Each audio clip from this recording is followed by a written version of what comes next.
Southeastern Michigan is expecting 1 to 3 years of snow this 1 to 3 years east.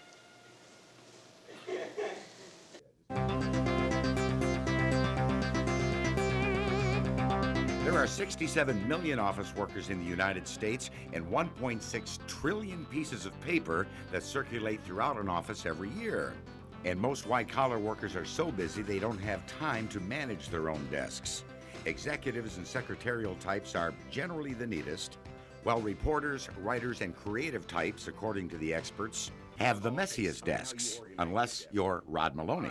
Well, they say that the clean desk is the sign of a cluttered mind, and obviously my mind is very clear. Actually, I'm working on a series, so I have my series tapes right here. Rod prides himself on organization, but This would have to be the cleanest desk in the building. This belongs to Sam Merrill. I mean, look at this. Look at, I mean, this is as clean a desk as you possibly can have. And whose desk is this? No, it's not a man's. It belongs to Kimberly Harms, who's in there somewhere. We just couldn't find her. Meantime, Assistant News Director Al Carl is very convincing by replacing the word mess with functional. In my opinion, a functional desk. This is a desk that works. See, everything is in a specific location. We got notes from yesterday, my elaborate filing system over here, the computer terminal right where I can see it, and of course, everything else within arm's reach. So Leslie Davis says Al Carl's type of organization is only desktop clean. You gotta dig a little bit, she says. The key is the drawers. See, I mean, without the drawers, you can't hide things like salt and pepper, candy, you know, these kinds of, yeah, exactly. Look at this. Still, it's not as bad as Kimberly Harms' desk. This is a mess. And News Director Nelson Berg calls his desk chaos. Well, Dick, this desk is organized chaos is what it is. You just put papers everywhere, and it's like in the movies where you take one thing, you sign it, and you put it in this pile, and you put this. Then I got this pile, which is piled up, all important papers, pile 1, pile 2, pile 3, and then I got, keep it out of my face, this pile here, which is magazines and things I got to look at. So, hey, if today's clean up the desk, that's what I'm going to do. So, you guys get out of my office so I can clean up my desk here. When you sit down at a table at Saginow's Casa del Rey restaurant, you may not be aware that the ribs, sauce, and special beef have all been taste tested from experts around the world. Here is Paul Olvera's proof of excellence. And here is a supreme award for your taste buds. Your biggest problem here is making a choice. This is the special beef. These are the ribs. Put them all together, and this is heaven. The Casa del Rey restaurant has been in Saginaw for over a quarter of a century, specializing in not just Mexican delights, but also in specially prepared ribs, sauce, and special beef. Paul Olvera's recipes keep winning awards around the country at rib and barbecue cook-offs. And back home, customers just keep coming back for more. Just a small piece, please. It's my 4th trip back. Okay. 4th trip back. You just can't help but want one more piece. It tastes so good. But what amazed me is how long it takes to prepare an award-winning piece of beef. Up to 48 hours of slow wood-smoked cooking. But when it comes out, it's tender, succulent, delicious with a flavor you haven't had anywhere else. That's good, yep. Now put some sauce on it and get some beans in it, form, and take it to the bar. We put our au jus over the top so the beef is nice and moist, and then our special seasoning. And then, of course, then we put the beans in, the rice. In some cases, people want French fries, so we put French fries in it. You've taken these ribs on the road for the past 4 years. You have won numerous awards. You've won first, second, third place awards, People's Choice Awards, all in a 4-year period. Right. What's your ultimate dream, Paul? The ultimate dream is to win the National Rib Cook-Off. As my understanding is, the person that wins the National Rib Cook-Off gets invited to the White House to put on a barbecue for the President of the United States. That's my ultimate dream, to get to the White House and cook the President a barbecue meal out of our ribs and a Paul Olvera special beef. You know what? What? You're going to do it. I'm shooting for it. I'm really working towards it, Dick.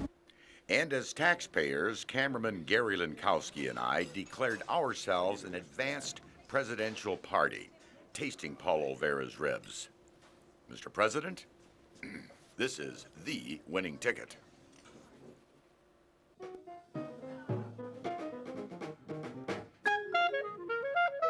We're on Mount Morris Road in Flushing looking for a quaint restaurant that at first is hard to spot, but well worth planning a visit to.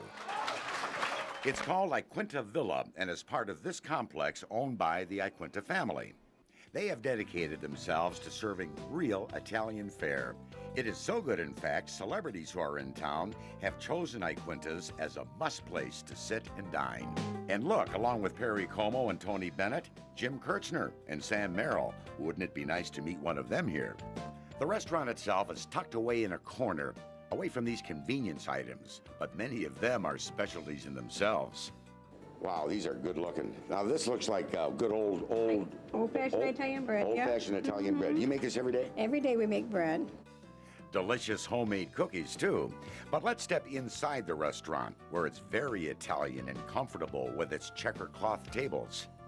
And notice the old world decor on the walls here. Excuse me, sir. And wherever you sit, you almost feel like you're in Italy, like a city of Rome or Athens. Oh, by the way, Iquinta serves up a very special coney dog every Wednesday. Are these good? Yeah, they're great. Are they? Yep. Do you ever see any celebrities here at all? You know, Sam Merrill stops in here sometimes. Does he really? Yeah. Joe Iquinta says it's the real Italy taste that makes this restaurant so popular and brings people like this in. All of his dishes have that old world flavor. No wonder you have so many celebrities that enjoy your food. Oh, yes. Sam Merrill from Channel... Channel 5 over there? Yeah, he stops in quite often. Really? Oh, yeah, he stops quite often. And he's quite a guy to eat. Really nice guy. Is he Italian? I don't think so. I think he's a little bit Irish, maybe. But this is definitely Italian. Best lasagna I've ever tasted. And take a look at this pizza. That's old world style. And I understand that the stromboli is absolutely delicious too. You know, lots of famous people eat here all the time. Hey, who's that guy? These youngsters at the Hamilton Elementary School learn firsthand the legend of Groundhog's Day. There he is. There's his shadow, and that means 6 more weeks of winter. Now, would you believe this rodent, or would you believe Mike Hoffman or Brian Wood with their weather forecast? Who would you believe? The rodent. Who would you believe, the groundhog or Mike Hoffman or Brian Wood? Mike Hoffman. Brian Wood. The ugly groundhog. Amazingly, most of the kids did believe in the groundhog and its shadow. Of course, these are just kids. You ask most adults, and they'll probably say they rely on the Farmer's Almanac. What is it that makes us so cynical about weather forecasting? After all, a meteorologist is very well trained.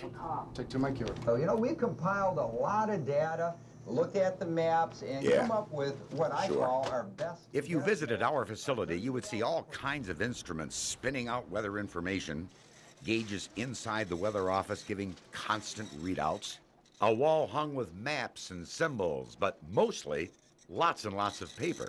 This is just a small part of the reams of scientific data that Mike and Brian put together to help form a weather forecast. There is so much information at their fingertips that really you want to believe them.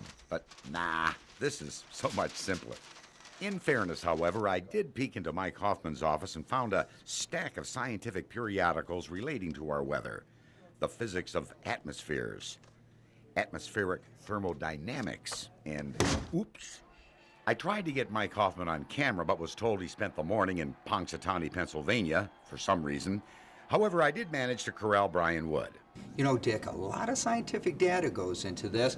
We get all of this computer data, and we compile it all, and we come up with those accurate forecasts. Brian, what do you think of the legend of Groundhog's Day? You know, Dick, it's a cute tradition, but it's garbage. I mean, the stuff we base our knowledge on, it's all pure. Hey, what are you doing with my Farmer's Almanac? Come on, this is my Farmer's Almanac. This is mine. Well, whether you believe in Mike or Brian, or this, happy Groundhog's Day. And one thing you can be sure of, spring begins March 20th.